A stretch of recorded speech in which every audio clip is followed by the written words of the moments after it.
On Bubbles, we're live. Hey, it's 5amMesterScrum. Hope you're doing well. Good morning. It's Thursday, episode 199 on the 5amMesterScrum Show, and it is 5:55. Go for the 555. So if you're doing a lottery, bet 555 because that's where we're at.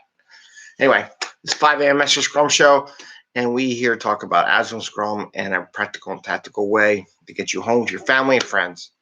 Hope you bring more value to your customer in a short amount of time while you can go home and then do a little work-life balance and have some fun along the way and do some fun stuff.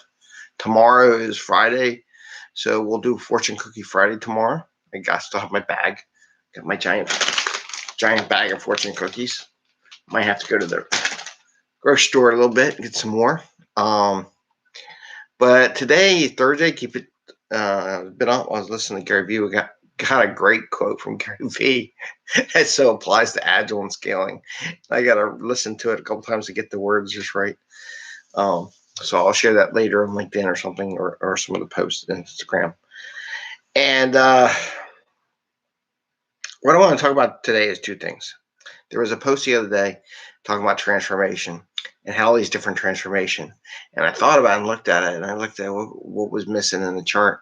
And my thing was personal transformation. So I want to talk a little about personal transformation and how that will allow all the other transformations much easier to progress. And then the other one is mixing topics and run-on sentences. And the second topic is more of a Scrum Master perspective, doing stuff, facilitating discussions. So the first thing I'm talking about, personal transformation. And on this graph, he had all these things from DevOps transformation, Agile transformation. I don't know. There was a bunch of transformations in there. Business transformation, agility transformation. Everything had the word transformation on it, because if it's not transformational, it's not hip, right? That's what basically it comes down to. But one of the things I thought was key to making all those transformations happen is personal transformation. We can talk about all those big things, but if we don't get down to the personal level, transforming, allowing people to be more comfortable with change, because every one of those transformations, another word for change, it's transformation change. If you don't let that personal transformation or comfort level increase, all those other things are going to be really difficult to do. And I think it's really important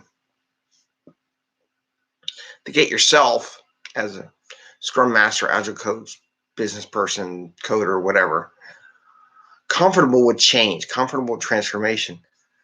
And we really need to work on that a little bit. We say everybody would do this. So I know all the little, I think of all the change things I went through. They all make you do some like personal journey thing or do something like that. And yeah, that helps you get to that personal transformation. But, getting people, here's my thing. Getting people to realize trying stuff ain't going to hurt you. If you try to go radically transformation into a whole nother thing, and there's a lot of risk, there's a gamble associated with that, right? Like myself, I got out of the Defense Department building tanks, and I was up as program manager making good money. And then because of family and where I switched all the way back over into IT. Always had IT. All my jobs, I knew how to use IT, and I knew how to use those systems, and I knew how to do coding.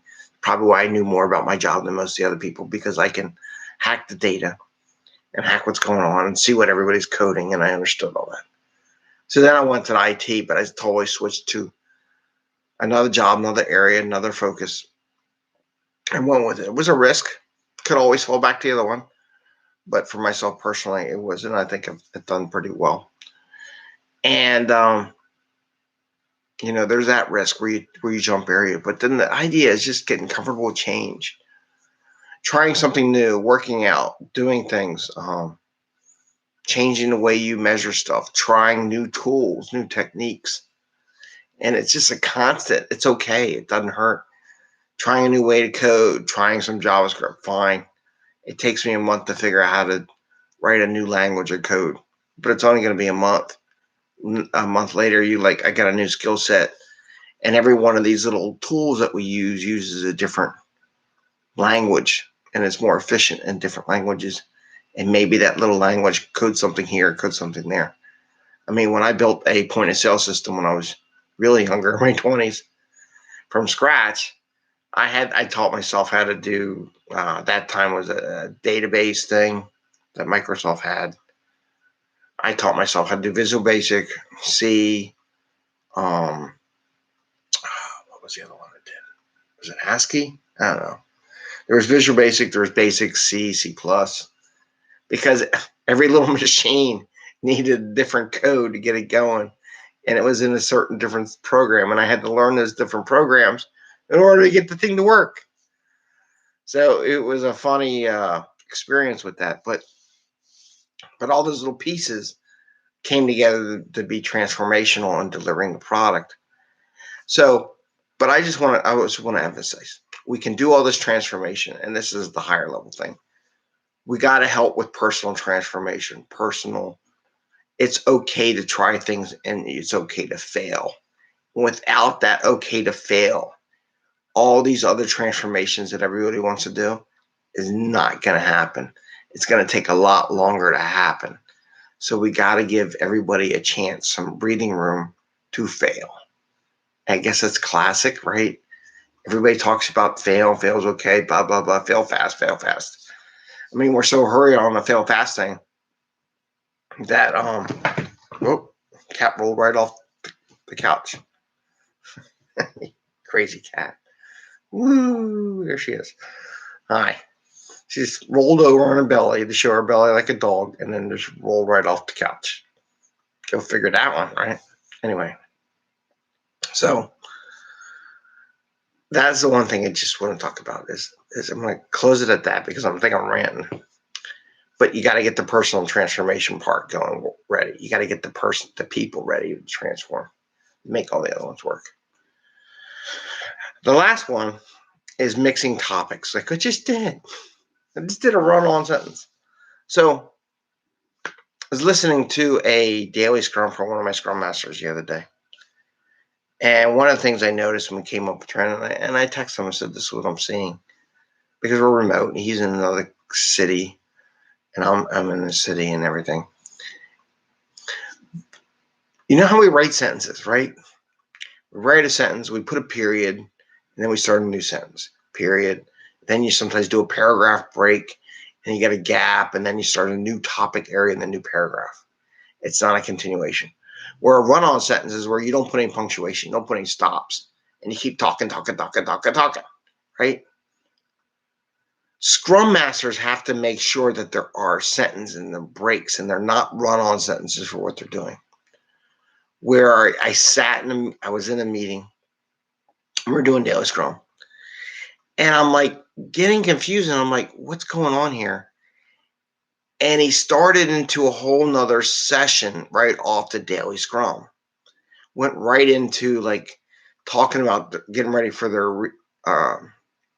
their sprint refinement session coming up, prioritizing what we're ready to work on. Don't do that. Don't do that run-on sentence where you just start running on into another thing and there's no break. Leave Daily Scrum to be Daily Scrum in its pure form, okay? Every meeting, and this is the key facilitation skill set, stay to the core of the meeting. For any meeting, stay to the agenda. Don't go off into other areas. Keep it tight, because if you let it grow into the other things, people aren't going to want to come anymore because they don't have anything to do with it. And they're not going to be happy to go to Daily Scrum. People like Daily Scrum because that's short, brief, and very particular to the point. Then you break it and start a new meeting or go to another location. This whole extra 15 minutes thing, I think is wrong, right? Maybe that's what I'm trying to tell you. Don't do the extra 15 minutes. As soon as you're done saying, what did you do yesterday? What I'm going to do today? And what are my blockers I have? End it. Don't go into, let's talk about that technical issue and da. At the end, say, okay, declare we are done with Daily Scrum. If anybody wants to go, go. There might be a couple people who don't want to hang out and talk about a technical issue. Feel free to stay, but anybody else wants to go. Most people will bug out, right? There's no reason why you need that. Unless there's a real group discussion and Daily Scrum says, I would like to have a real quick group discussion. It actually would be better if you as Scrum Master set up a time later in the day to have that group discussion than right there at Daily Scrum. Because what I noticed is everybody got lost in the conversation. Even myself, trying to pay attention to what's going on. Like, dude, you're in a whole different topic area. How did you get here? Why are we here? They look to Scrum Masters to keep things in cadence and case and how they do it. So you really got to keep it there. So I'm going to leave it at that. I'm going to end it. Just keep the meetings that you're doing topic to the meetings. Like if you're doing a refinement session, do the refinement session. Don't turn the refinement session into a technical discussion or a breakdown session for that, right? Or JAG session, as I like to call them. Don't do that. Keep it to what the topic is. And no matter what your meetings are, keep it to this topic. When you're done, you go. All right? Because then people are more happy to come attend your meetings because you're very specific, very to the point. And when it's done and the topic's covered and beaten down, you go. And people will attend your meetings more often. If you drag these meetings out like I'm doing this 15-minute thing, then they're going to bump off. So keep it tight. Stay to the topic. Do not include other stuff. And people will come back and they'll participate more often because they know what it's like. So with that, I'm going to say, have a great day. Happy scrumming. It's Thursday. Tomorrow's Friday. Fortune Cookie Friday. And enjoy your day. Ring the little bell so you get notices. And you have a great day. And I'll post a thing on what Gary Vee said at some point. I got to figure out how I'm going to write it up. But it was really good, actually. It's classic. So take care. Have a great day. Bye. See ya.